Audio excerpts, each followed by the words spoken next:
Merci pour ton aide vers soi-même.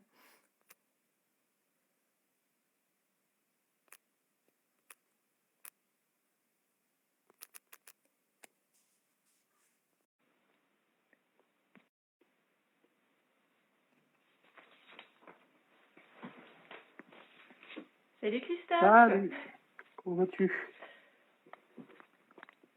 Est-ce que tu m'entends? Alors, j'ai pas de son de ton côté. Ah, attends. Tu m'entends?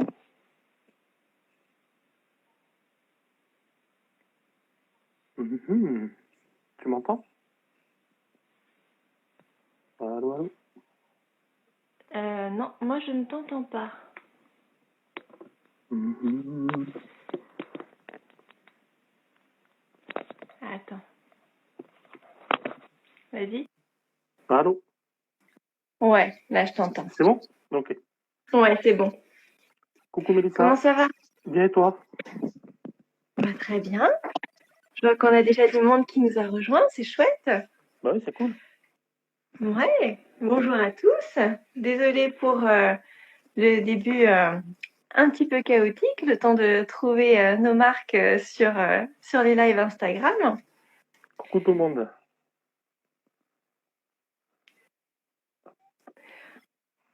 Donc, du coup, on se retrouve ce soir avec Christophe pour parler d'un sujet qui n'est pas toujours très glamour en spiritualité, mais qui est pourtant très très important, Ouais, qui est celui des ombres.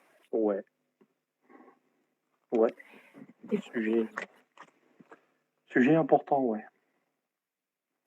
Qui nous concerne voilà, tous. ouais. Et tu en parles très bien dans tous les partages que tu peux faire sur ta chaîne. Merci. Donc, bah ouais. Est-ce que tu pourrais commencer par nous définir ce que c'est pour toi l'ombre ou les ombres en général?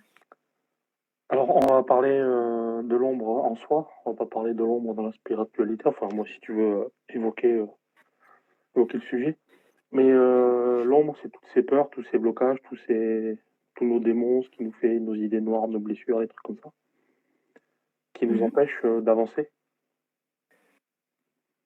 Donc c'est toutes ces parties qu'on a du mal à voir et qu'on veut pas voir et pourtant on passe énormément de temps avec elles, souvent devant nous, et ça nous empêche de faire plein de choses. Et pour toi, pourquoi est-ce qu'on ne veut pas les voir, ces parties-là? Il y a une part de vérité qui ressort de ça quand on les regarde. Parce que finalement, ça fait partie de nous, on en a besoin, on se rend compte que, en fait, elles régissent nos vies, finalement, pour beaucoup. Que... Et puis, c'est derrière le masque. C'est tout ce qu'on veut pas montrer aux autres et qu'on se cache à soi-même aussi, au bout d'un moment. Donc on enlève le masque, t'es obligé d'enlever le masque. Donc, ça fait toujours mal de se voir à nu, quoi. Donc, avec tous ces petits morceaux qui font que que tu es un avec tes parts d'ombre et tes parts plus joyeuses, plus lumineuses, plus... Mais ça fait partie de toi, quoi. Mais c'est cette Et vérité qu'il comme faut tu, prendre, quoi. et comme tu le dis, ça fait partie de nous. Et souvent, quand on commence ce chemin un petit peu de travail personnel ou spirituel, euh, on a l'impression qu'il faut absolument transformer ces parties de nous. Ouais. Qu'est-ce que tu as à dire là-dessus, sur le fait est-ce qu'il faut les accepter? Est-ce qu'il faut les transformer? Enfin, qu'est-ce qu'on en fait de ces parts d'ombre? C'est vrai qu'on est dans des discours, souvent, il faut être que lumière, il faut être ceci, il faut être ça. Mm. Non, t'es les deux, il faut accepter les deux. De toute façon, tu peux pas changer, c'est en toi. Ça sera toujours en toi. Tu guéris pas tes blessures, tu ne soignes pas tes peurs, tu apprends à vivre avec et à ce qu'elles ne prennent plus le contrôle sur toi. C'est juste ça. Et c'est de là que tu acceptes plus facilement ce côté lumineux, enfin, si cher à beaucoup de gens dans cette spiritualité 2.0. Donc, mais il faut pas la mettre de côté. Elle fait partie de nous, elle est nous, on en a besoin. À un moment donné, elle est créatrice aussi de quelque chose, on verra plus tard, je pense. Mais... Donc il faut accepter ça. Et comment on les accepte sans forme de culpabilité? Parce que se regarder en face, c'est pas toujours évident. Et des fois, on découvre des parts de nous qu'on aurait préféré ne pas voir et qui peuvent nous créer justement cette parfois culpabilité, de la peur, des choses comme ça. Donc comment on les traite positivement quelque part? Ben, comment on se traite soi, puisque finalement, comme c'est une part de soi, avec la même empathie, la même compassion. Tu dis ça a l'air tellement Ouais, évident, mais ça a pour la l'air tellement plupart des évident, mais gens, c'est c'est parce pas que... évident. Non, c'est parce que j'ai longtemps lutté contre, et pour essayer de comprendre et savoir, à me dire, ouais, mais ceci, cela, et pourquoi, et machin, avec un regard, non, j'en veux plus, mes colères, j'en veux plus, c'est pas moi, ben en fait, si, c'est moi. Donc comme c'est toi, ben, tu te regardes avec le même regard que tu regardes le côté que tu aimes bien, en fait. C'est toi. Donc change pas ton regard. On se juge, Accepte-toi tel que tu es. on se juge beaucoup. Et cette absence de jugement qui va permettre de mettre en lumière au bout d'un moment les choses et puis se dire, ok, c'est moi, et ben j'ai des colères, j'ai des angoisses, j'ai des dépressions, j'ai des peurs, j'ai des machins. C'est ok, what else? Je vis avec, je le sais, je vais gérer comme je peux, et puis c'est ça qui est important, c'est le comme je peux aussi. Ne pas se mettre de la pression et ne pas vouloir être parfait à tout prix. Non, ça n'existe pas, c'est une lutte vaine, la perfection. Berk. Non, merci. Je sais plus quel philosophe disait ça, que la perfection c'est ennuyeux. Ouais, ben je pense que les gens qui sont parfaits doivent être assez chiants quand même.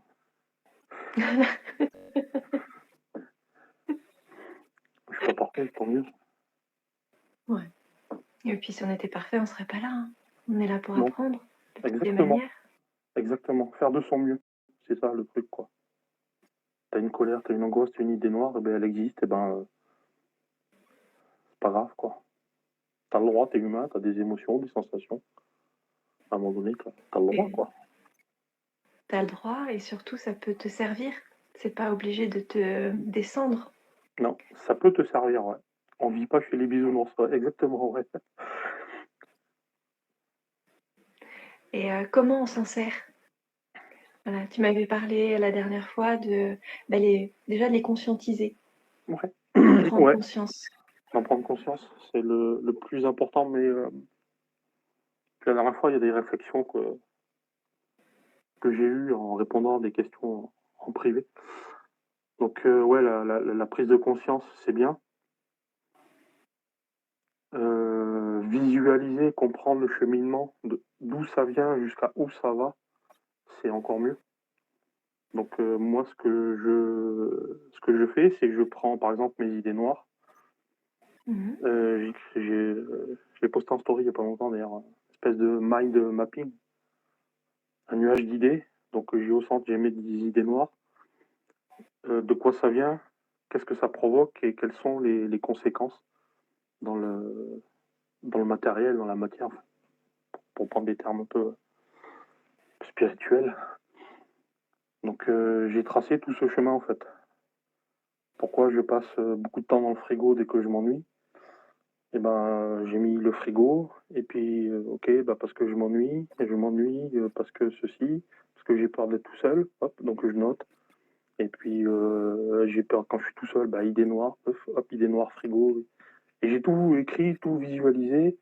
Et là, il y a eu une vraie prise de conscience, ouais, qu'il y avait beaucoup de chemin à casser, quoi.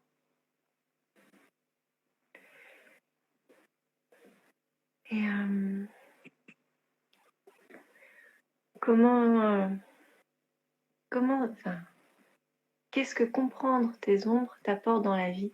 Et notamment, est-ce que ça t'aide à rebondir? Oui, ah oui, clairement. Clairement, moi, je suis quelqu'un qui a beaucoup de colère. On dirait pas comme ça. Mmh. Mais je suis quelqu'un qui a beaucoup, beaucoup de colère. Mieux depuis que j'en ai conscience et que je travaille dessus. Mais beaucoup de colère. Et ces colères m'ont permis de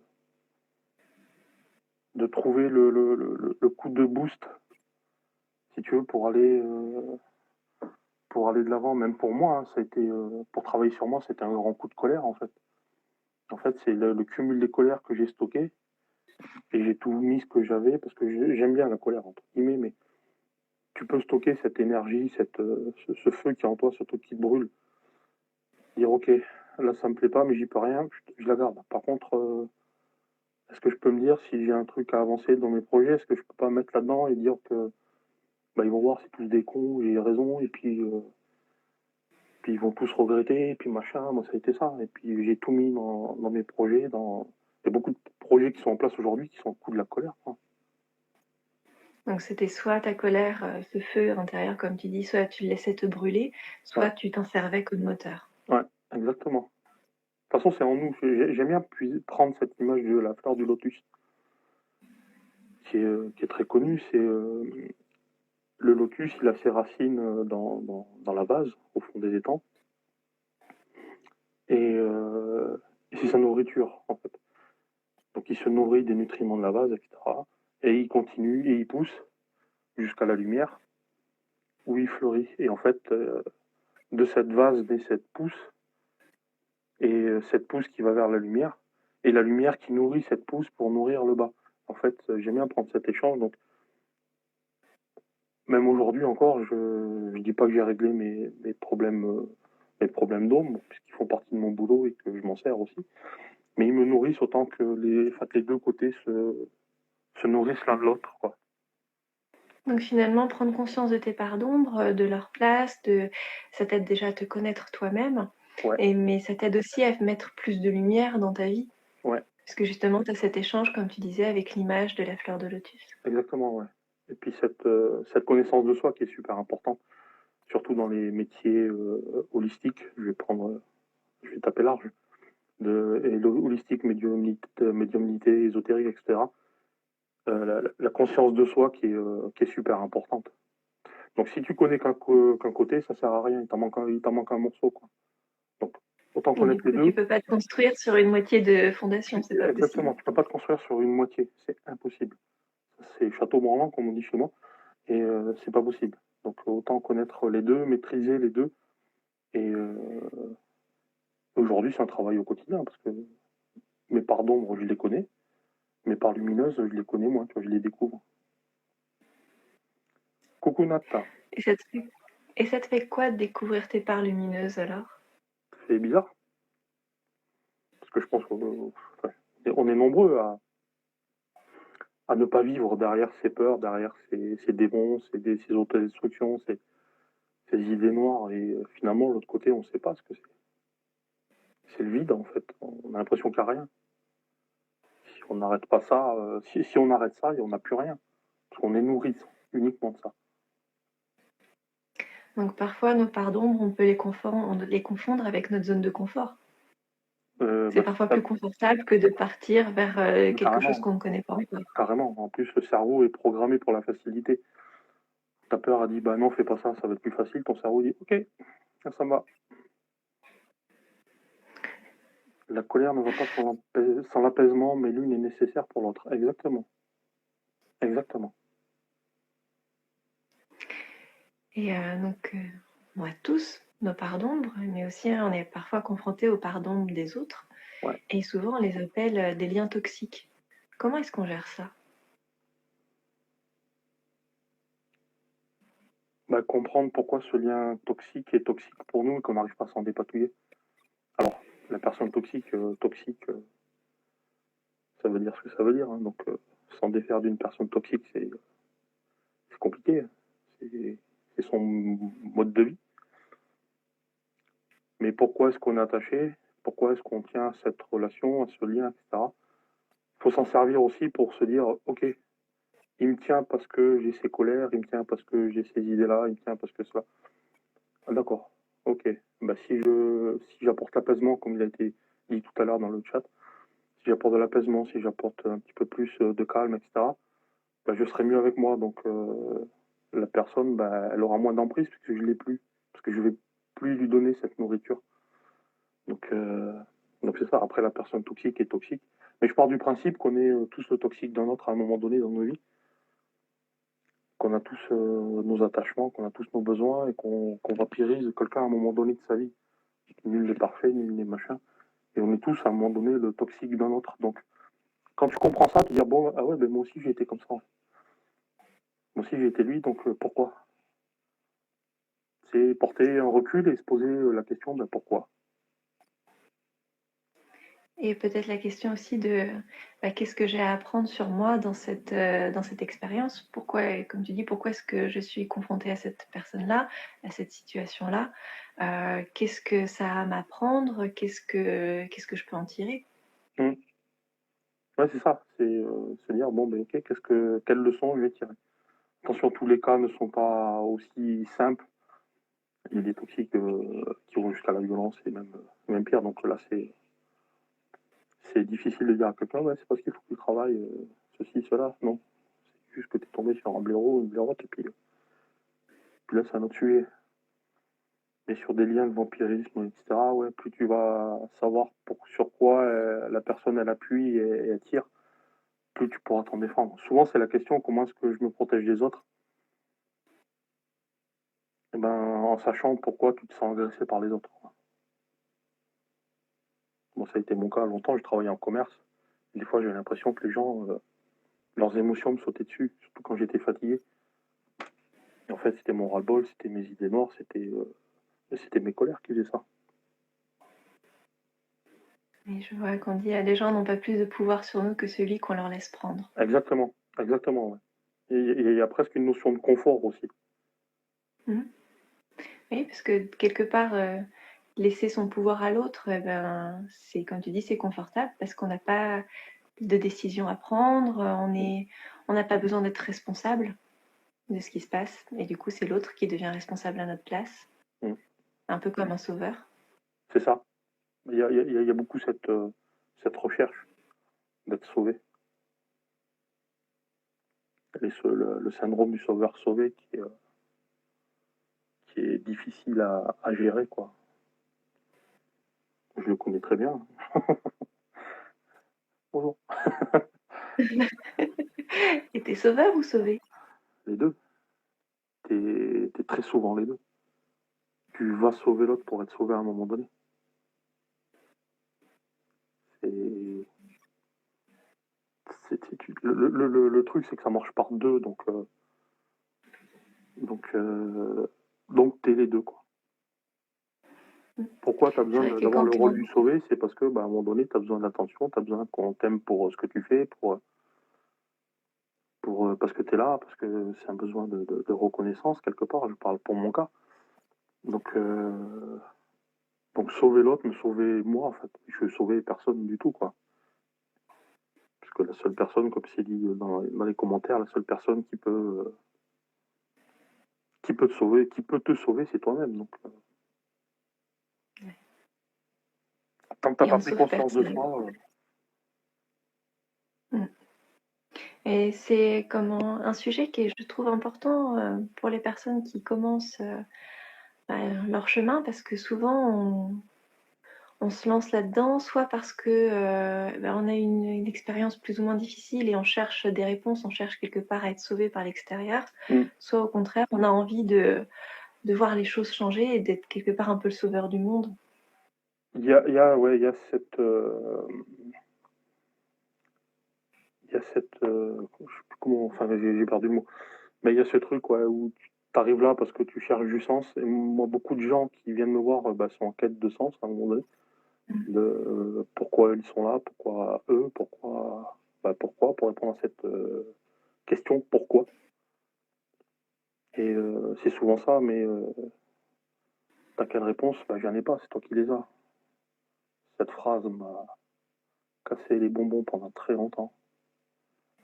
T'as les réponses en toi. Ouais, mais je vais les chercher où? Tu m'aides à rien Comment du j'y tout, là. accède? Et en fait, une fois que t'as pigé, bah, si. Si, Ouais. t'as beaucoup de réponses. T'as Justement. pas toutes les réponses, mais t'en as énormément. Donc, t'as suffisamment pour avancer et puis pour aller chercher après l'extérieur une fois que t'as pigé, quoi.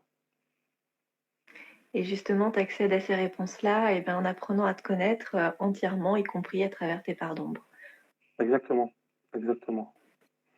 Moi, j'ai compris ces réponses à ces questions, même des réponses à des questions que j'avais jamais posées. Le jour où j'ai commencé à méditer, à rentrer vraiment en moi, je suis parti.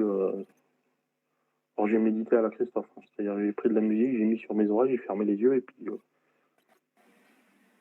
et puis vu que mon cerveau s'arrête très rarement tu sais, il se pose très rarement.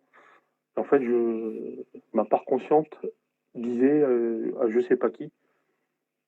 J'ai fait ça très inconsciemment, en fait, très naturellement. On me disait, bah, tu vas faire ça, tu vas faire ça. Et en fait, c'est le principe d'auto-hypnose. Donc, j'ai fait l'auto-hypnose sans le savoir.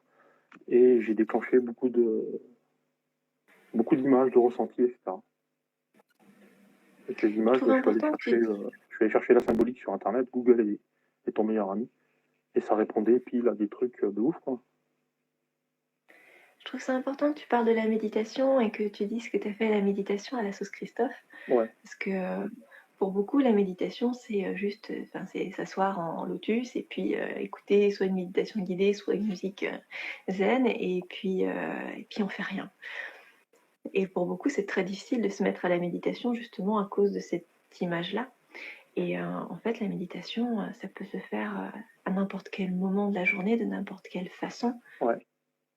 À partir du moment où tu es en conscience. C'est ça, c'est que on a une seule vision de la méditation, qui est la méditation zen, bouddhiste ou yogiste pour certains, mais qui n'est pas adaptée à notre culture à nous.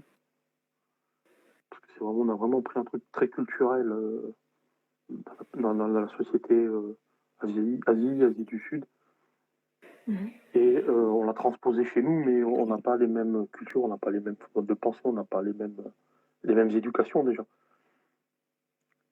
Et moi, je conseille souvent, c'est la méditation active,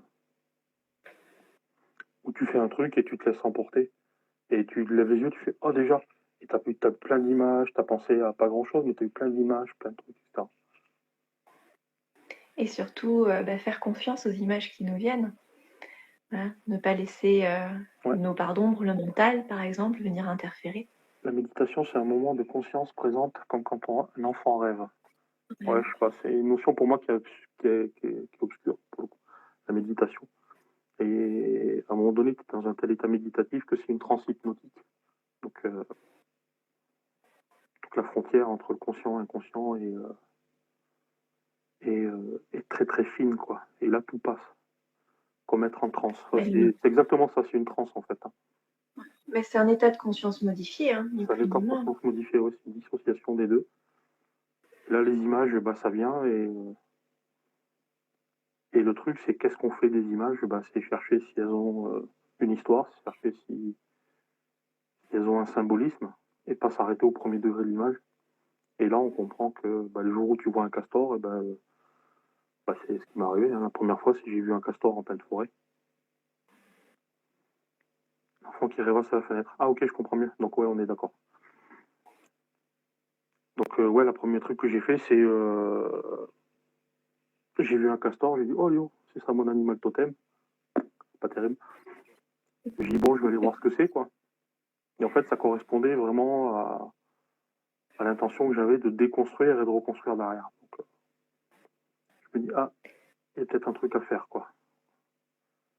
Et le lendemain, je recommençais, puis d'autres images et d'autres symboliques et d'autres significations. Et j'ai compris, mais il Donc, faut pas cultiver s'arrêter. sa curiosité.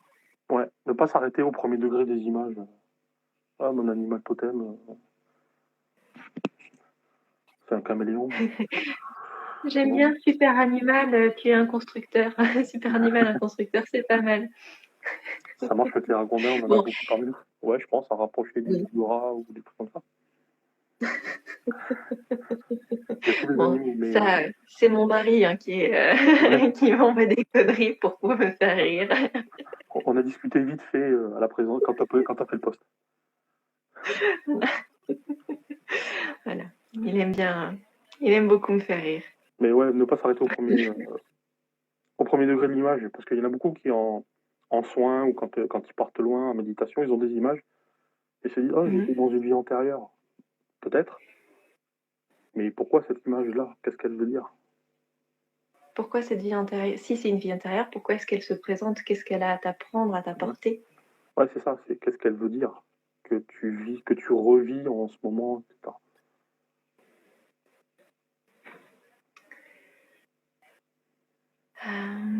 Là, c'est un truc que je fais tout le temps, c'est je demande aux gens ce qu'ils ont ressenti, s'ils ont eu des images, et puis s'ils ont des animaux, bah, pour moi je passe beaucoup par les animaux. Donc je sais à peu près quelle symbolique ça a, mais je dis aux gens, bah, allez chercher la symbolique de ça, de ce que vous avez vu, de ce que vous avez rêvé. Ça va peut-être vous parler. Et souvent, ça parle. Et souvent ça parle parce que l'inconscient, en langage imagé, de toute façon, les rêves sont l'inconscient qui parle. Donc tout est image, donc tout est symbolique. Et parfois les symboliques sont ouf. Et est-ce que parfois, à vouloir trop comprendre les choses ou à vouloir ignorer une part de nous, on ne se crée pas des souffrances inutiles? Si, si, on est bon pour ça. Je sais plus qui c'est qui disait que ouais, 80% de nos souffrances c'était nous, quoi. Qu'on n'en avait même pas besoin, c'était vraiment complètement inutile parce que on se projette trop loin, très loin, et déjà avec la projection très loin, bah, ça t'angoisse déjà. Beaucoup d'angoisses sont dues à la projection. Parce que tu as besoin d'être rassuré, parce que tu as peur du manque, parce que tu as peur de. T'as peur de. Ouais, souvent c'est la peur du manque, la peur du lendemain, la peur de plein de choses, quoi. Donc, La peur de l'inconnu. la peur de l'inconnu, ouais. Alors que quand on travaille sur soi, il y a rien d'inconnu. Puisque tu te connais. Puisque à la base on se connaît, mais pas tant que ça, mais finalement dès que tu poses un pied à un endroit que tu crois inconnu, tu fais ah ben ouais, si, c'est moi. Ah ouais, c'est pas mal en fait. Ouais, et puis en sortant de sa zone de confort et en osant aller vers l'inconnu, on peut se rendre compte un peu avec surprise que le monde ne s'arrête pas de tourner. Non. Non, au contraire, il tourne mieux. Il tourne mieux. Puis après tu t'aperçois que le monde c'est pas les autres, c'est toi. Et que c'est tout ça qui gravite autour de toi. En fait, on n'est que des mondes. Rendez-vous en terre inconnue, ouais, c'est ça. Mais on n'a pas besoin de partir à l'autre bout du monde pour aller en terre inconnue, il Non, suffit de c'est plonger clair. en soi. En fait, on est que des univers qui tournent autour de nous, et puis ces univers-là bah, sont des univers qui tournent aussi. Enfin,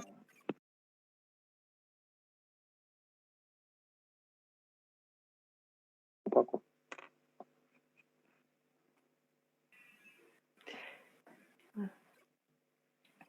Je suis désolée, j'ai eu une petite coupure Pas de souci. de Wi-Fi, ça va, c'est revenu. Donc oui, on disait que oui, le plus grand inconnu finalement c'est nous, que nous sommes des univers à part entière. Et Ouais. déjà apprendre à se connaître soi, c'est quand même un sacré travail.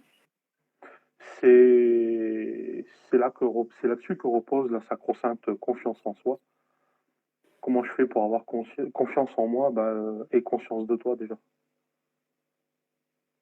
Connais-toi le maximum et conscience de toi. Tu connaîtras ta valeur, sur quel point tu peux compter sur toi. Et sur ces points-là, bah, vas-y en toute confiance. Et comment nos parts d'ombre individuelles finalement impactent le collectif? Bonne question. Bonne question. Il y a un vieux livre de Gustave Le Bon qui s'appelle La psychologie des foules, qui a été repris par Freud après, qui explique que le ciment commun qui impacte, c'est les colères principalement, les peurs. Les peurs se transmettent beaucoup plus vite. Que la lumière va vite, mais la peur va encore plus vite. Et qu'on peut générer énormément de choses par la peur. De toute façon, on le voit, les premiers principes de manipulation, c'est les manipulations par la peur. Donc si toi déjà tu es dans ce truc-là, bah forcément à un moment donné ça va se répercuter sur quelqu'un que tu côtoies régulièrement, etc.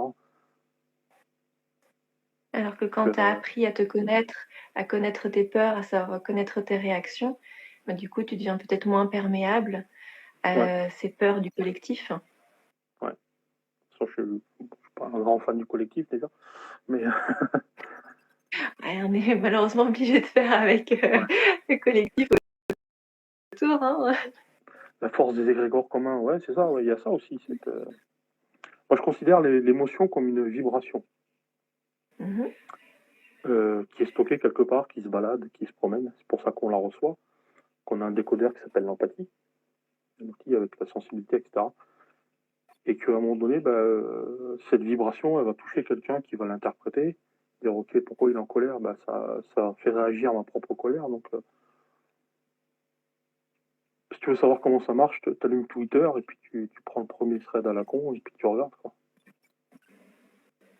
Il y en a un qui poste et puis tout de suite, c'est que des colères qui se font vibrer entre elles. Quoi. C'est Ce sont des colères qui ne sont pas traitées, qui ne sont pas écoutées. Non, c'est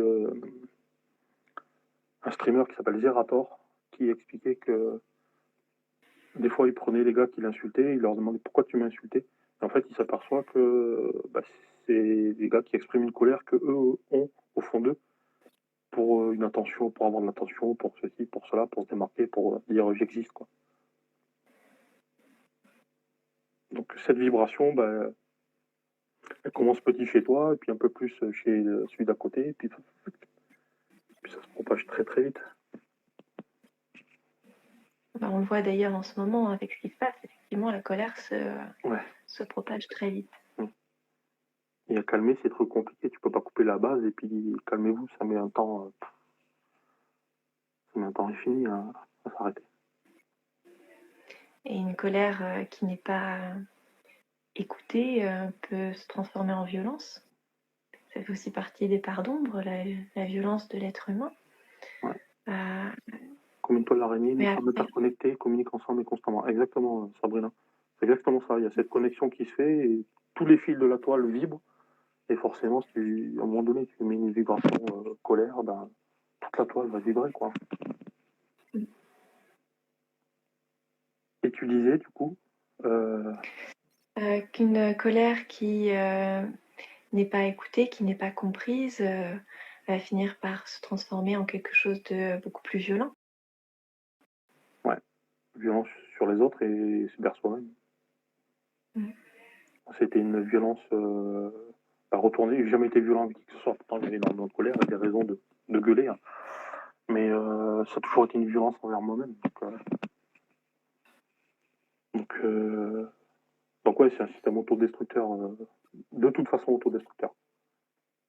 Ne pas s'écouter, c'est être violent envers soi-même. Se Déjà. renier et renier une part de ses ombres, c'est être violent envers soi-même. Ouais.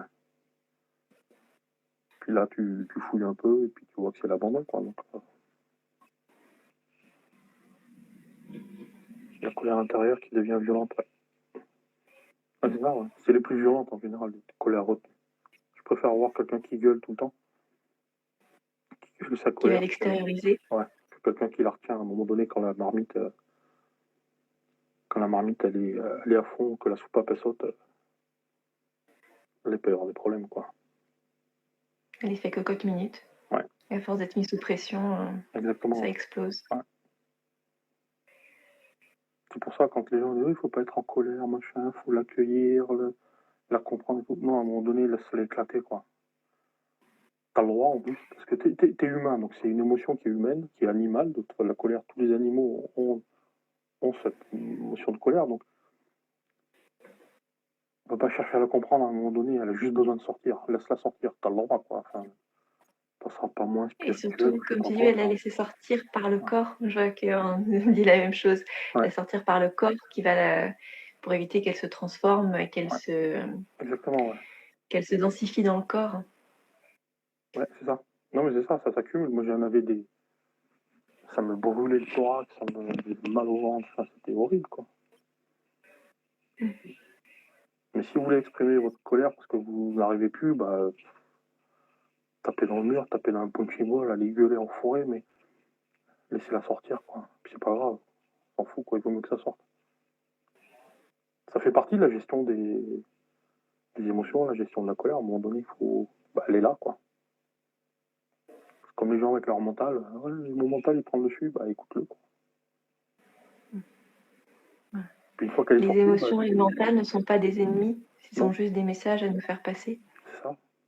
C'est ça, ouais. Puis une fois que ta colère elle est sortie, tu fais bon, ok, qu'est-ce qui m'a mis en colère? Pourquoi ça m'a mis en colère? Est-ce que j'avais besoin de me mettre en colère juste pour ça, quoi? Pas les murs, ils gagnent trop souvent. Oui, c'est vrai que. Ouais, mais mon petit doigt, tu vois, il connaît le. Il a perdu.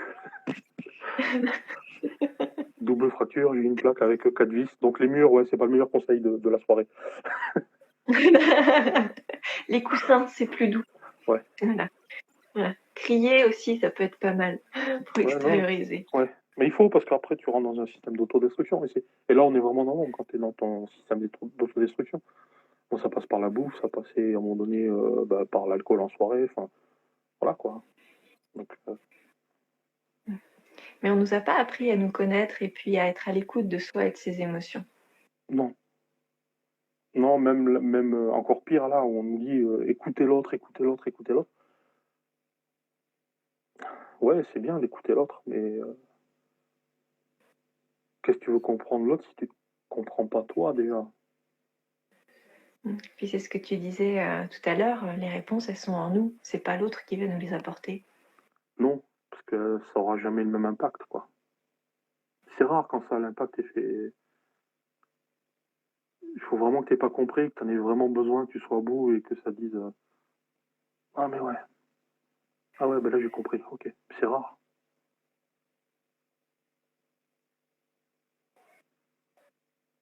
Essaye le sub sans renforcer phalange.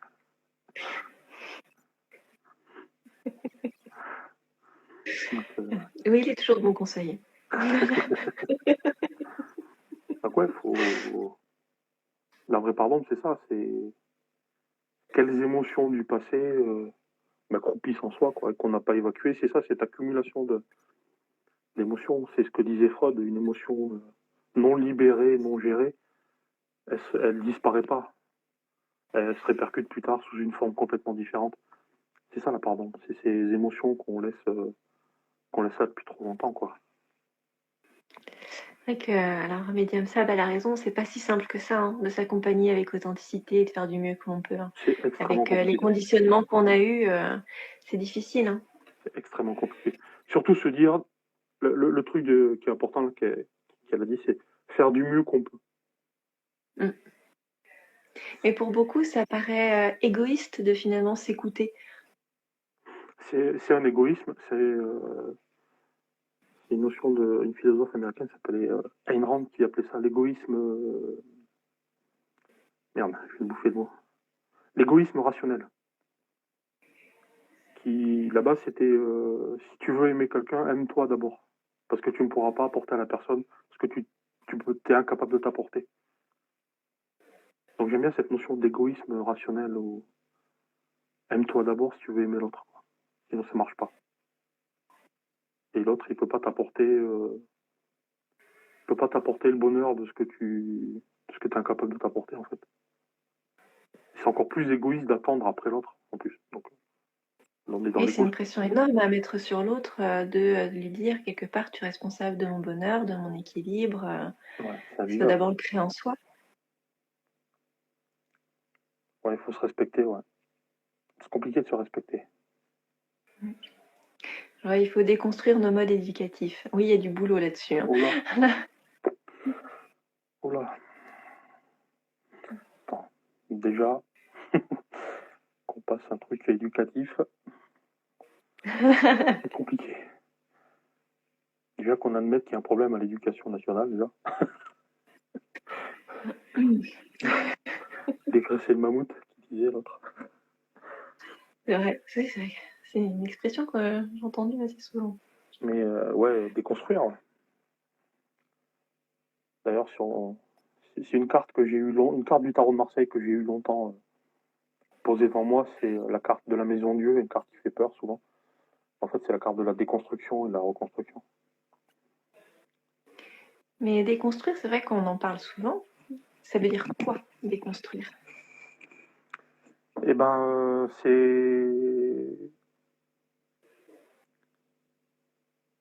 t'es un puzzle, t'es fait de plein de choses.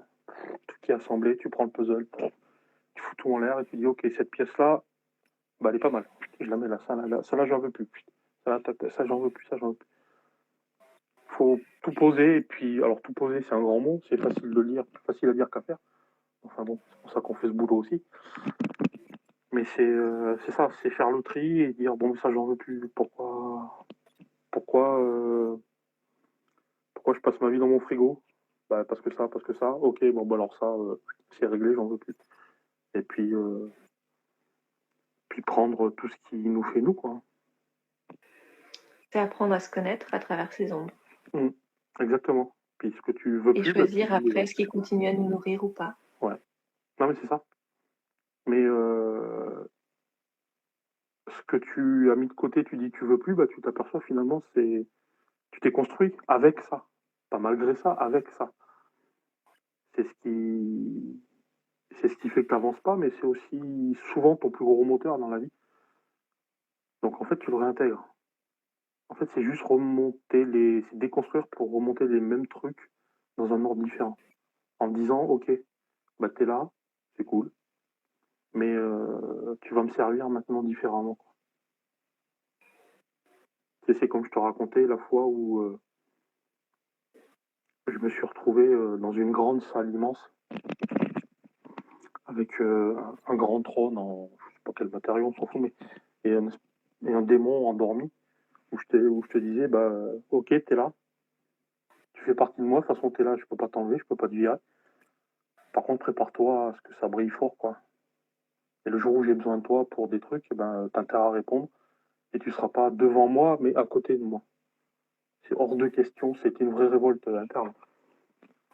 Moi qui dit il faut avoir le courage de vouloir changer, mais c'est exactement c'est une vraie révolution. La première des révolutions commence par soi-même, et moi, ça a été la première des révoltes. Dire, ok, t'es plus devant, t'es à côté. Mais après, ça apporte beaucoup de bien-être. Moi, tu vois, par exemple, j'ai une histoire un peu compliquée avec mon père, qui était quelqu'un de très violent. Il a toujours été un peu une épée de Damoclès au-dessus de ma tête, donc il a fallu que je me construise pour le coup malgré ça. Et j'ai fini par avoir une forme de colère, évidemment, d'injustice. Et je ne voulais plus voir cet homme. Mais alors, plus du tout. C'est normal. Il a fallu que je pose mes limites, qu'il n'a pas voulu respecter. Et le fait qu'il ne respecte pas les limites que je voulais poser, eh ben, ça m'a amené justement sur ce travail de déconstruction et de déconstruction de la colère que je pouvais avoir par rapport à lui. Et de me rendre compte que tout ce que j'avais vécu dans ma vie et que je pensais que c'était à cause de lui, je me suis rendu compte qu'en fait, la personne que j'étais devenue aujourd'hui, c'était aussi grâce à lui. Ouais, t'as construit une certaine abnégation, une certaine abnégation, une certaine forme de te dresser contre l'autorité, et puis qui t'a poussé à faire des choses que t'aurais peut-être pas fait autrement, quoi. Ouais. Je ne serais pas devenue la personne que je suis aujourd'hui sans les expériences qu'il m'a apportées. Et tu vois, du jour où j'ai eu ce travail d'acceptation de la situation, je me suis rendu compte de ce qu'il avait pu m'apporter, et ben, il m'a laissé tranquille, sans que j'ai besoin de faire quoi que ce soit d'autre.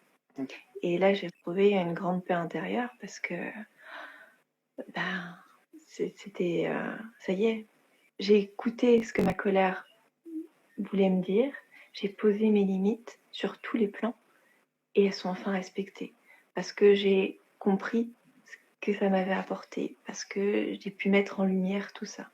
Mais c'est extrêmement difficile à faire ce travail. Parce qu'il faut accepter que ça t'a apporté quelque chose. Alors que toute ta vie, tu t'es dit, putain, ça m'a pourri la vie, ça m'a détruit, quoi. Bah ouais, mais à un moment Mm. donné, c'est aussi la force que ça t'a amené. C'est pour ça que souvent je dis aux gens, bah, sers-toi de ça pour l'avenir et puis dis, ok, j'ai survécu à ça, qu'est-ce qui peut me détruire aujourd'hui finalement? À part moi, rien. Bon, ben ok, on voit la vie différemment. Mais c'est un travail extrêmement compliqué d'accepter J'avoue que c'est pas évident. Non, mais ouais, ce travail d'accepter le fait que ça t'a apporté, c'est... Oui, mais derrière, c'est vraiment libérateur. Et je pense que c'est comme ça qu'on arrive à libérer ses ombres, ses parts d'ombre et à évoluer avec. Alors, je vois qu'on a un grand commentaire. Ça fait ce Non, qu'on... c'est ce qu'on a dit. Oh, c'était différent, il faut commencer par faire ce qu'on n'a jamais fait. Ouais. C'est pas faux en soi. Non, mais c'est vrai. Hein. Non, mais Hein? c'est vrai. Hein. C'est le principe des schémas. Hein. Bah, oui, mais notre, comme on disait tout à l'heure, notre zone de confort, nos peurs, nous poussent à rester dans les schémas qu'on connaît. Oui, parce que c'est Parce facile. que Et puis tu te dis, bon, bah, c'est comme... Puis après, tu développes un certain fatalisme et tu te dis, bon, bah, c'est comme ça la vie finalement. Parce que je vaux pas mieux, quoi. si. Moi, je me le suis dit longtemps, tu vois. Enfin, c'est 20 ans de ma vie, donc me dire, bah, finalement, ma vie, c'est ça, quoi. Comme ça, tant pis. Bah non, pas tant pis, et puis c'est pas comme ça, et puis finalement, c'est Et pas ça. non, et surtout, la vie n'a pas à être souffrance. Et ça, je pense qu'on l'oublie beaucoup. Parce qu'on vit une souffrance et une violence quotidienne, présente dans le quotidien. Ouais, les restes de la culture judéo-chrétienne où tu te libères par la souffrance, quoi. Travaille dur, fais ça durement, fais ça. Puis tu auras peut-être l'accès, le droit de voir Saint-Pierre et l'accès au paradis, quoi. Parce que c'est vrai qu'on parle d'un sujet quand même assez lourd, hein, qui sont nos parts d'ombre. Et on parle de travailler dessus et on a l'impression que ça peut être très difficile, très compliqué. Ouais. Et en fait, moi, de mon expérience, une fois que tu as enlevé pas mal de choses, pas mal de couches sur tes parts d'ombre, une fois que tu commences à te connaître, bah, tu te rends compte que derrière le schéma, il est simple. C'est pas Ouais. facile à mettre en œuvre parce qu'il y a justement tous ces schémas, tous ces conditionnements qui sont autour, mais que ça reste finalement assez simple d'accès. Ouais. Non, mais c'est ça. Mais il faut pas pour moi, il faut pas s'attaquer au gros du gros. Il faut déjà élaguer. Déjà, ça nous met en confiance. Parce qu'on se dit, ah tiens, j'ai compris le mécanisme là. Est-ce que je comprendrais pas ce mécanisme-là? Ben, finalement, tu fais, et puis tu t'aperçois que tu prends de la confiance. Ça, c'est super important. Si tu te dis, tiens, j'ai ma blessure d'abandon parce que ceci, parce que cela, je vais m'y attaquer. C'est un gros bloc déjà. Déjà, commence à voir tous les petits à côté, et puis tu verras que finalement, bah, tous les petits à côté, ils mènent au gros bloc. Ils sont intimement liés. Mais t'attaques pas déjà au gros bloc, attaque-toi aux petits à côté. Puis ce que je voulais rajouter tout à l'heure, moi je l'ai pas fait avec cette notion de travail. J'aime pas travailler. Ouais. Je suis un feignant à la base, mais j'aime pas travailler. Dit le gars qui fait 70 heures par semaine. Mais, mais Oui. j'aime pas travailler. Donc j'ai pas cette notion-là parce qu'elle est très contraignante. Il faut travailler sur. Enfin, travailler, tu te lèves le matin à 7 heures, puis tu vas bosser 8 heures et tu reviens, t'es claqué. Non. Non, moi j'ai eu cette curiosité et je me suis amusé de voir. Ah ouais, tiens, ça, qu'est-ce que ça veut dire cette image-là? Pourquoi je me retrouve transpercé par une épée, etc. Ah ouais, bah ça veut peut-être dire finalement c'est mon autoflagellation. Ah c'est marrant comment ça me l'a mis à l'image, toi. Et moi je me suis amusé. Et j'ai progressé 100 fois plus vite. Donc ça peut être très amusant de se découvrir. Il faut s'amuser à découvrir, sinon ça devient une contrainte, c'est chiant, quoi. T'arrêtes vite après. Mais c'est pour ça qu'il y en a beaucoup qui arrivent dans un ras-le-bol de Après, il y en tout, a qui sont toute la en spiritualité et burn-out. tout. Ouais. Ouais, parce qu'il faut que tu te libères de ça. Parce que si tu te libères de ça, tu vas voir ça. Il y Non. a beaucoup d'injonctions hein, finalement dans ce monde-là, alors qu'à la base, on y va pour se libérer de beaucoup de choses. Ouais, la spiritualité, c'est le rapport le plus simple possible de soi-même à soi-même. Mm. Et quand je vois beaucoup de posts ou de sites internet, non, laisse tomber quoi. Et faites ceci, et faites cela, parce que si tu fais ça, en plus là, on nous met des promesses que si tu travailles là-dessus, eh ben tu vas ressentir ça plus. Non, non, ressens et tu n'as pas besoin de ça. Amuse-toi à te découvrir. Je pense que c'est super important. On s'amuse souvent à découvrir l'autre et on ne le fait pas avec soi-même. C'est vrai. Quand on entame une relation, on s'amuse à découvrir l'autre. On prend plaisir à découvrir l'autre. Et quand tu le fais à toi-même, c'est un travail. Bonjour, je viens pointer, il est 8h. Les mots ont leur importance, hein, tu as raison. Les mots portent une vibration. À l'origine du mot travail, ça vient du latin, qui est une racine commune avec le mot souffrance et torture. C'est quand même pas très sympa. Ouais, non mais c'est ça. Et on nous apprend que le travail, c'est super important. Et on se définit par le travail.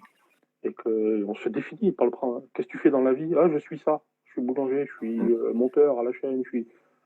Non, c'était pas ça ma question. Déjà, apprends à déconstruire. C'est pas ça le je suis. Apprends à déconstruire ça déjà. Souvent, on me dit qu'est-ce qui pourrait définir ma pratique? Bah, tu te regardes devant un miroir, d'ailleurs, j'ai répondu ça. Tu te regardes devant un miroir, qu'est-ce qui définit ta pratique? Tu nommes la personne que tu as dans le miroir et puis tu as la définition. Tu es qui? Bah, Christophe. Voilà. Tu fais quoi dans la vie? Bah, plein de choses, qu'est-ce que tu veux savoir? Et... Qu'est-ce que tu fais dans la vie? J'apprends à être Christophe. Ouais, c'est ça, ouais. Ou j'apprends à être Morgane pour mon cas. Non, mais c'est ça, mais pendant 25 ans, ça a été ça, moi. Et tu fais quoi dans la vie? Bah, je suis horticulteur, je suis dans la jardinière. Non, c'est ça de ma vie, ça. Il y a encore tout ça derrière. Il faut apprendre ça. On n'est pas fait pour travailler dans la douleur, mais l'homme est fait pour créer, il a besoin de créer. Le travail, c'est pas de la création, c'est du travail. Donc déjà, si tu dis je vais travailler sur moi, tu sais que tu vas en chier, donc c'est pas la peine, quoi. Et je voyais dans les commentaires juste avant, quand on fait ce qu'on aime, bah finalement on se rend pas compte. Enfin, c'est pas du travail parce qu'on aime, et c'est là aussi la source de la création. Ouais, moi j'en suis là. Qu'est-ce que tu fais comme travail? Moi je travaille pas. Moi je m'éclate. Je crée, c'est ce que je fais de mieux, c'est de créer, donc je crée, mais je m'éclate quand je travaille pas. Moi. Tu crées, tu œuvres, mais tu travailles pas. Non. Et j'ai fait la même chose pour aller voir mes parts d'ombre. Et j'ai pas travaillé. De voir ce castor la première fois, ça m'a tellement éclaté, je me suis dit, mais c'est génial. En fait, il y a tout un cinéma dans ma tête, quoi, que je connais pas et que finalement j'arrive à rêver en disant à mon inconscient, fais ci, fais ça, fais ça. Et puis après, j'ai repris les codes de l'auto-hypnose, tu sais, 5 à 3, 2, 1, tu plonges, etc. Et c'est génial, quoi. Et quelque part, tu as pris les commandes de ton inconscient. Ouais, carrément. Même aujourd'hui encore. Surtout, et je savais pas à l'époque que ça allait me servir aujourd'hui, parce que l'objectif, c'était pas faire ce que je fais aujourd'hui. Moi, l'objectif de base, c'était vivre en paix avec moi-même. Donc, tu vois. C'est quand même un sacré objectif. Hein. Et je me suis pas fixé le plus petit. Mais c'était celui que je m'étais fixé. Et plus avoir peur, et puis faire ce que je voulais, quoi. Mais pour ça, je savais que je devais vivre en paix avec moi-même. Et tu y arrives aujourd'hui? Ouais. Il y a encore des couacs, évidemment, heureusement. Parce que on n'en résout pas ces peurs, comme je disais tout à l'heure, elles disparaissent pas. Elles sont là toujours, de toute façon, elles sont imprimées en toi. Tu as grandi avec, elles t'ont forgé, elles sont gravées en toi. Donc il y a des moments où, donc on va y dormir, la nuit dernière, pardon, où à 3h30, j'étais réveillé et crise d'angoisse, tu vois. Donc, mais je la vis mieux. Ok, t'es angoissé par ça, d'accord.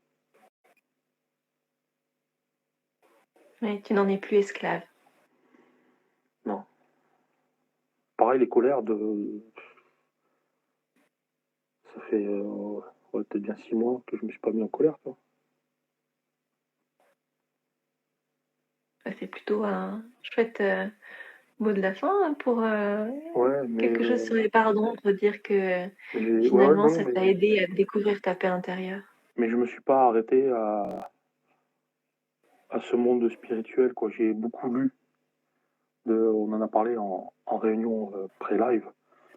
J'ai beaucoup lu Carl Gustav Jung, Freud, Mhm. Jung particulièrement parce qu'il parle de cette dualité ombre et lumière.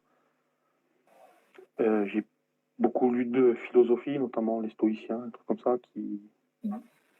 qui te disent bah, si c'est pas sous ton contrôle, bah, qu'est-ce que t'en as à foutre, quoi. Tu peux rien, donc vis avec, quoi, c'est pas grave, quoi.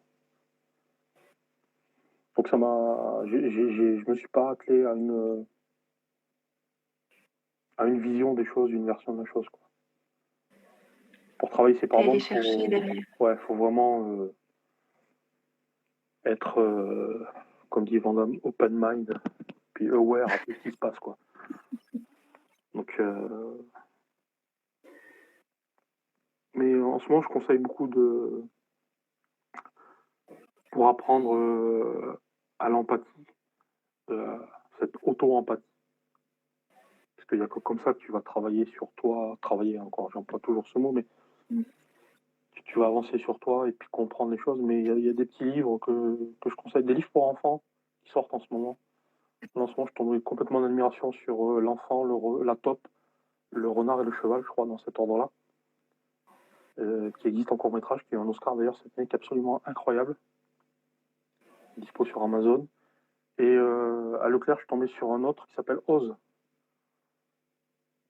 C'est la quête d'un enfant qui est dans la création artistique et qui trouve qu'il fait que de la merde, qui se bloque et qui arrête et travaille avec son grand-père, je crois. Qui lui dit ouais mais regarde par rapport à hier, t'as progressé, machin. Et je pense qu'il y a beaucoup de livres comme ça pour enfants qui devraient être lus par les adultes en ce moment. Et du coup ça prend une forme beaucoup plus ludique et les mots sont beaucoup plus simples.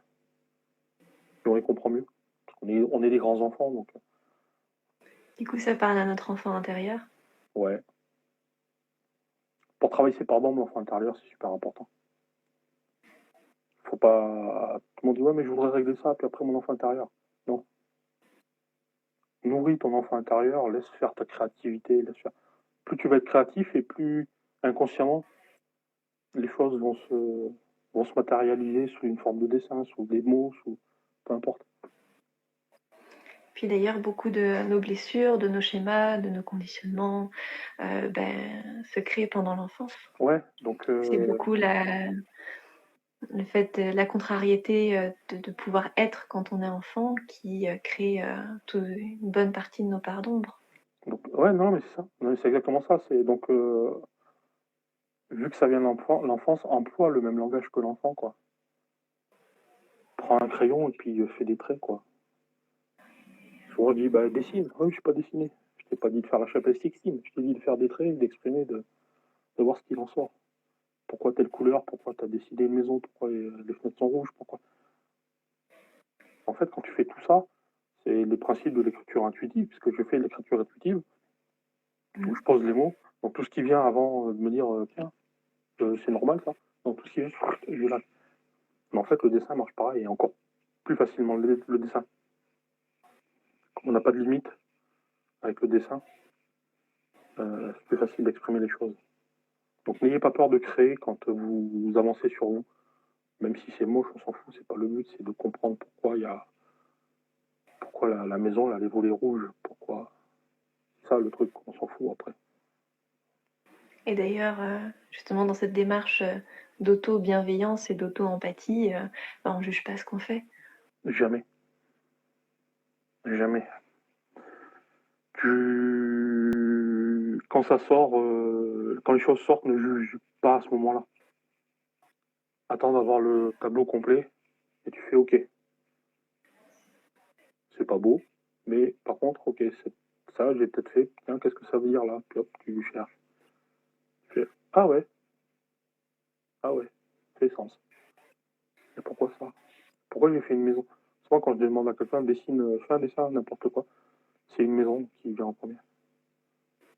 Et tu t'aperçois qu'il y a un gros manque de sécurité. La maison, c'est la sécurité. C'est le foyer familial. Et tu te dis, bon, ben, il y a un problème au foyer familial. Donc, c'est juste ça, c'est juste comprendre. c'est des clés pour comprendre ces parts d'ombre et les mettre en lumière. Donc c'est vraiment... Parce que si tu dis je vais faire des soins, méditer, etc., t'arriveras à rien.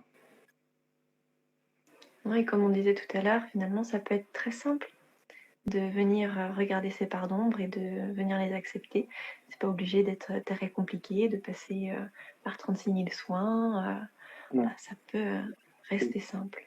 C'est une question qu'on pose souvent. Même toi, tu as fait comment pour plonger pour... Moi, j'ai fait un burn-out il y a 3 ans, 4 ans, je sais plus. Le temps passe tellement vite. Moi, j'ai pris une décision. Je venais de finir Carl Jung. Et tout le monde disait, ouais, sors, machin, prends... Même la médication, on m'a conseillé des antidépresseurs et tout. Ça m'a fait des effets tellement... Enfin, des effets secondaires. J'ai eu peur, j'ai tout ramené. Et j'ai dit, ok, maintenant, on va faire à ma sauce. C'est-à-dire que je m'en fous, je me laisse couler, puis bien que pourra, quoi. J'allais pas bien, j'ai été jusqu'au bout du je vais pas bien, quoi. Puis à un moment donné, je fais, pourquoi je vais pas bien, en fait? Pourquoi j'ai fait ce burn-out? Qu'est-ce qui a provoqué ça? Pourquoi j'ai mis 11 ans à démissionner de mon boulot? Pourquoi? Parce que la reconnaissance, parce que ceci, parce que cela. Ah, j'aurais peut-être pas pris conscience de tout ça si j'avais pris les cachetons, si j'avais fait ce que les gens me disaient de sortir. Mais tu aurais simplement mis un pansement sur une plaie ouverte et ça n'aurait jamais cicatrisé. C'est ça, du mercurochrome sur une jambe de bois. Que beaucoup proposent. Nous avons les clés en nous pour trouver notre sens premier. C'est ça. On a les clés en nous, toujours. Est-ce qu'il y a des questions parmi les gens qui nous regardent? C'est bien, il y a eu pas mal de réactions. Ouais, pas mal de réactions. Hein. C'est cool. Merci à tous ceux qui ont réagi, hein, parce que c'est fort sympa. C'est aussi pour ça qu'on partage. Hein. Donc n'hésitez pas à être curieux. Si vous voulez travailler votre enfant intérieur et le nourrir, c'est le moment, quoi. On apprend par le jeu, l'animal apprend par le jeu. Finalement, on s'apprend par le jeu pareil, quoi. Donc, et nourrir son enfant intérieur, c'est ça, c'est éclater sa créativité. Mettre une casquette ruban rouge. J'avais beaucoup aimé ton reel justement où tu disais je rends mon tablier, j'en ai marre, je veux plus être adulte. Non, j'en avais marre. Une énième lettre de l'URSSAF. On joue beaucoup à l'adulte, on se met beaucoup de pression. Alors que finalement, il suffit de jouer, d'être des enfants. Ouais, c'est ça. On est des adultes, beaucoup d'entre nous oublions l'enfant qu'on a été. Mais sans cet enfant, on est une chaise à 3 pattes, quoi. Bon, j'ai la chance de vivre avec un grand enfant, donc il m'aide beaucoup. Tant mieux. Tant mieux. Ouais, j'ai capté tout de suite quand il a fait la référence directe.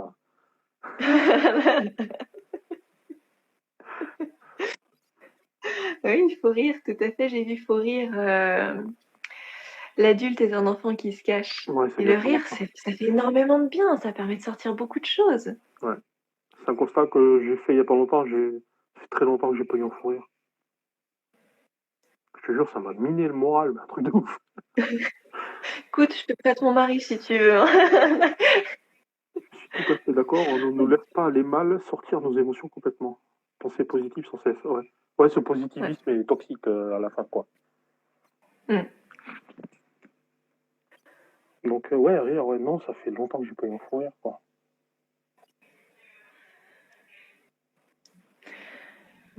Comme ça. Et ben, ça va revenir.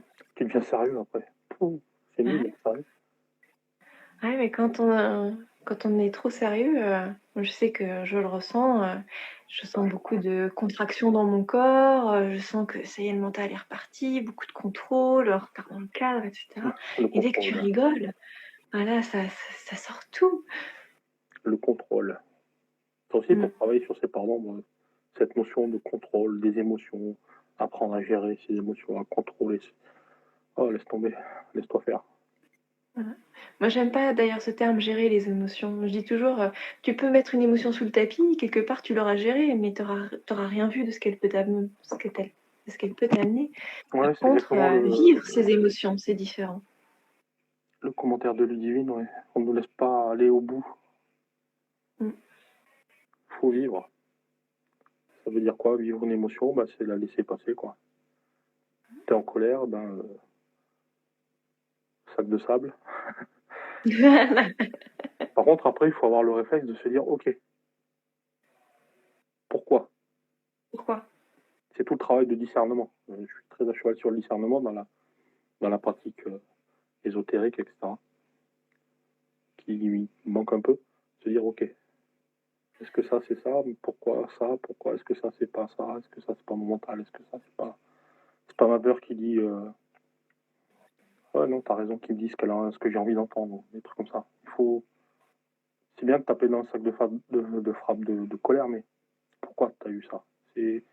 Faut pas oublier la question est essentielle. Tant que tu réponds pas au pourquoi, t'avanceras pas, quoi.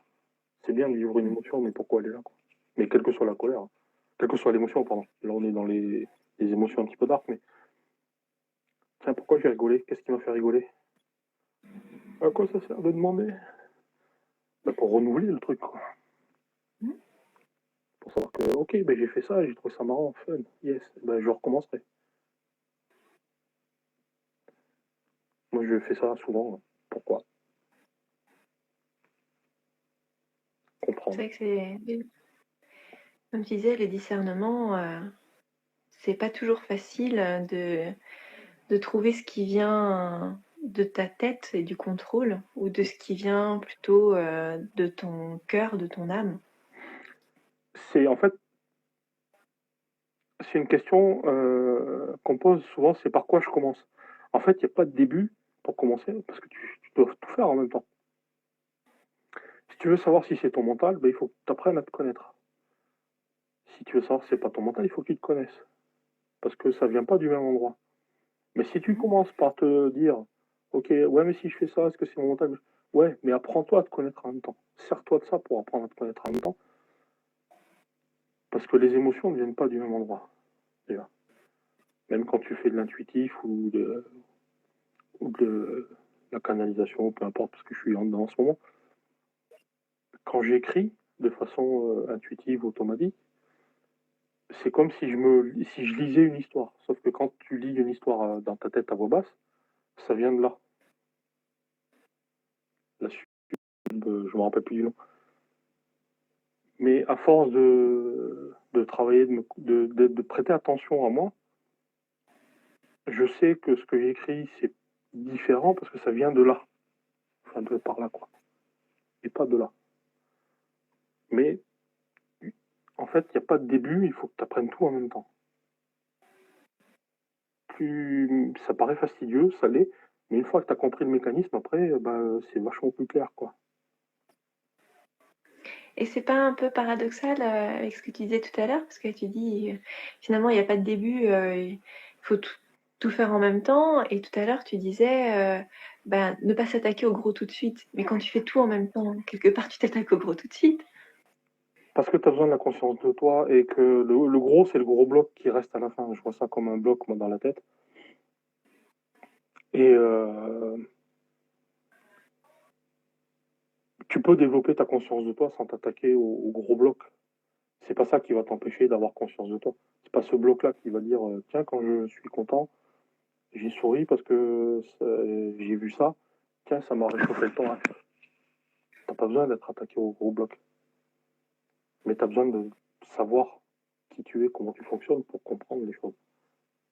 La conscience de soi, on est dans une culture de plus en plus avec le développement personnel de confiance en soi. Qu'est-ce que ça veut dire la confiance en soi? Pas grand-chose, finalement, puisque la confiance en soi, elle n'est pas constante. Tu as des moments de doute tout le temps, et tu as des moments où tu gères ton truc, ton domaine. Là, tu es confiant. Mais la confiance en soi, c'est ça. Hein. C'est jamais, Pardon. c'est jamais un truc qui monte comme ça, quoi. C'est jamais linéaire. Et la confiance en soi, il y a des hauts, il y a des bas, il y a des doutes. Et la confiance en soi, elle se cultive avec la connaissance de soi, justement. La confiance en soi découle de la connaissance de soi, de la conscience de soi. Si tu n'as pas conscience de toi, de tes limites, de ta valeur, c'est compliqué d'avoir confiance en toi.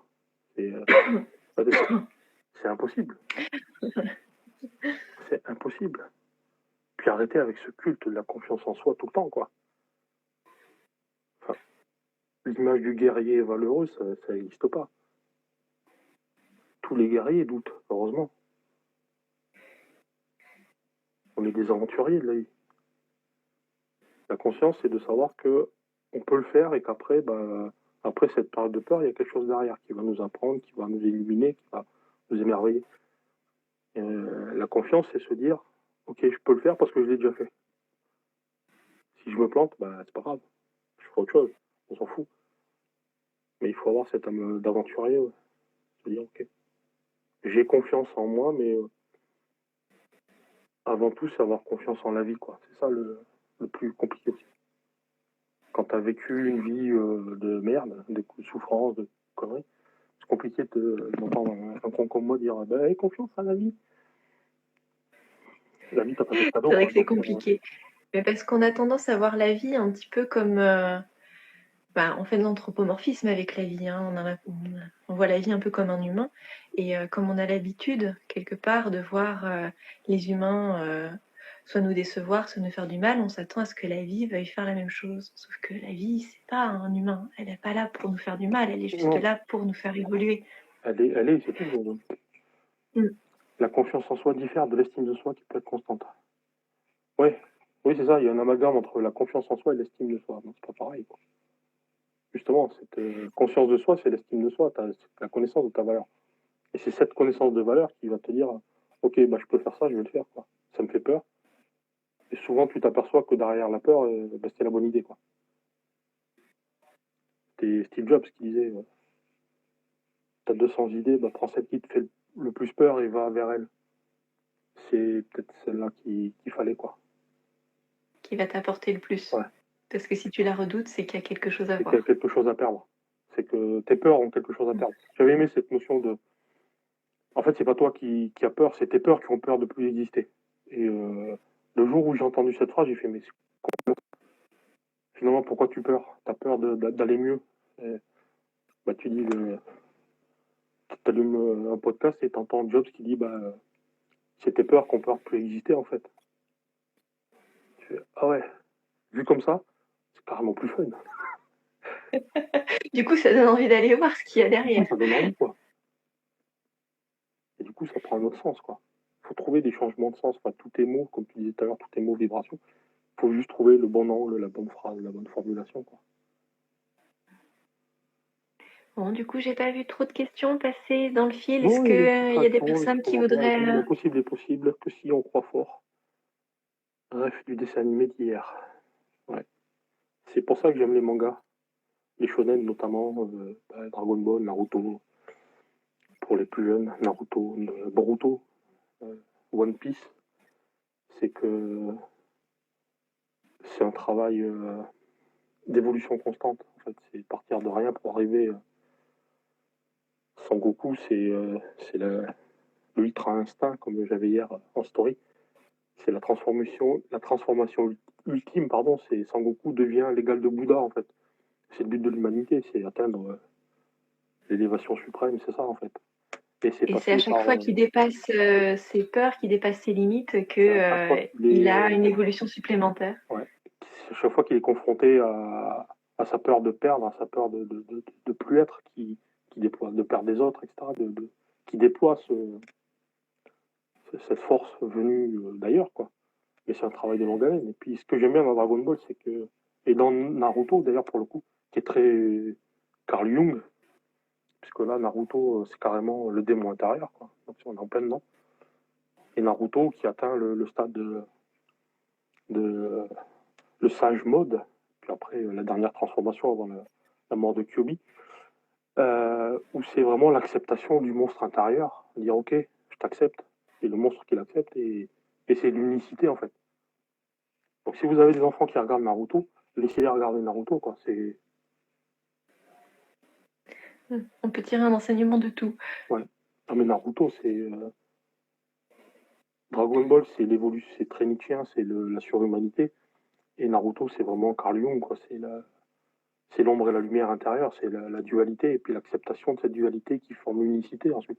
Pour ça, pour moi, j'ai toujours considéré que c'était important de s'allier avec son monstre intérieur. Finalement, ce monstre intérieur, c'est pas un monstre, c'est toi, quoi. Ça peut être ton meilleur allié et puis ta source de force. Ça peut te sauver la vie. Des colères m'ont sauvé la vie. Donc, Est-ce qu'il y a quelque chose que tu as envie de rajouter Bah non, moi ça va, c'était bien cool. Parler de Naruto, Dragon Ball, donc ça me va, la soirée réussie. Donc le prochain live, c'est la philosophie dans les mangas. Et tu sais qu'il y a de quoi faire. J'avais fait un live il y a J'imagine. longtemps avec un copain sur le sujet, ouais. C'était super intéressant, mais parler dans One Piece. Puis alors One Piece touche tellement d'univers différents que c'est du génie, One Piece. Donc laissez vos Je t'avoue enfants que moi, regarder. les mangas, c'est pas ce que je regarde le plus. Ouais, ça se résume à Hellsing. Oh là, Et non mais là, d'accord. Là, je suis un grand fan de Hellsing. Mon plus grand regret, c'est qu'il sera jamais fini. Donc Hellsing, exceptionnel. ouais, je crois que c'est le premier par lequel j'ai commencé et ça doit être à peu près le seul. Si Mathieu m'avait fait lire les Dragon Ball, j'avais beaucoup aimé. Mais après, c'est que Bon, moi, ça va. enfant, c'était plutôt rentrer rentrer de l'école pour se mettre sur les devoirs, avoir des bonnes notes, parce que sinon, il n'y a papa derrière. Voilà. Ouais, c'est.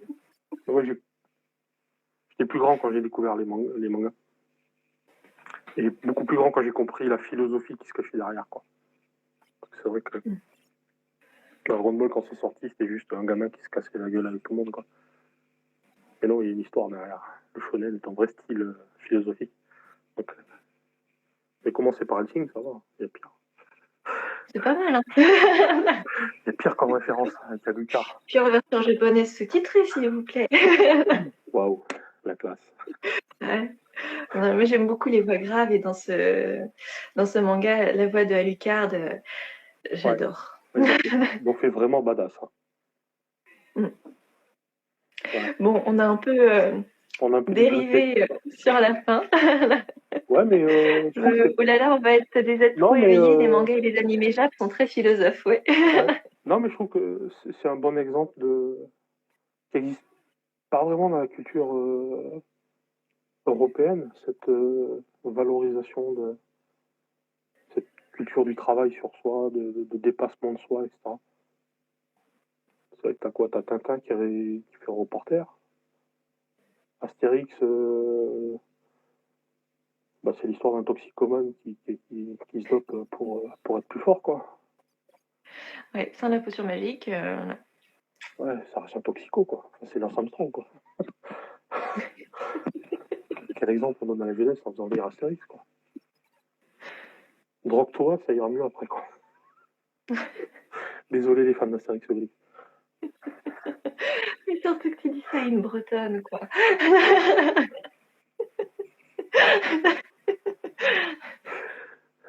Non, mais c'est ça, quoi. Panoramique, c'est quoi sinon un dealer, quoi.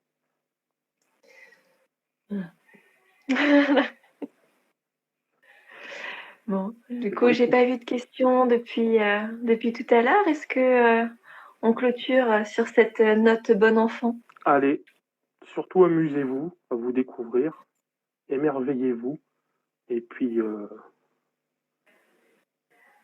ouais, éclatez-vous, quoi. Bah, merci beaucoup, Christophe, Mais merci d'avoir pour partagé tout l'invitation, ça c'était pendant ce super live. sympa. Ça faisait très longtemps que je n'ai pas fait de live, ça fait du bien. Puis c'était super sympa, le sujet est sympa. Et puis peut-être que je parlerai de l'ombre un jour sur live, mais du côté de mon travail. Ouais. Comment l'aborder, Donc, on verra ça. je pense que la plupart des gens qui ont suivi le live te connaissent déjà. Mais tu fais de très beaux partages sur ta page Instagram, justement, sur tous ces sujets-là. Oui, Et moi, j'aime beaucoup te suivre. Tu le fais avec beaucoup de sensibilité et de bienveillance. J'ai Et c'est très agréable. j'ai beaucoup été tout seul. On n'est jamais tout seul. On est, J'ai beaucoup été tout seul dans ce travail-là, ce parcours où on m'a tendu des perches, etc. Donc, j'essaye et le compte va prendre cette tournure-là d'être un petit peu...